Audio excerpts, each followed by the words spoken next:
లోకంలో సహజంగా వినిపించే మాట పురుషుడే అధికుడని. శంకరుని విషయంలో అది సరికాదు.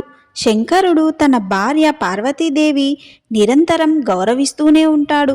పార్వతీదేవితో తనకి వివాహం కాకముందే తానే స్వయంగా మారు రూపంలో ఓ బ్రహ్మచారి వేషంలో ఆమె వద్దకు వెళ్ళి శంకరుని తల్లిదండ్రులెవరో ఎవరికీ తెలియదని, బూడిద మాత్రమే ఒంటికి పూసుకుంటాడని, ఇల్లు లేని కారణంగా శ్మశానంలోనే ఉంటాడని, నిత్యం భిక్ష కోసం తిరుగుతూ ఉంటాడని, భిక్ష పాత్ర కూడా లేని కారణంగా పుర్రెని భిక్ష పాత్రగా ధరిస్తానని, ఇలా ఉన్నదున్నట్టుగా తనకు కాబోయే భార్యకి నిజాన్ని చెప్పిన ఒకే ఒక్క ప్రియుడు శంకరుడు.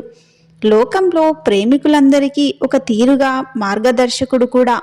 తనకంటే తన భార్య పార్వతి బాగా ఆలోచించగలగదని తెలిసి తనకంటే జ్ఞానవతిగా ఆమెని గుర్తించి నిరంతరం ఆమె వద్దకు భిక్షకు యాచిస్తాడు శంకరుడు.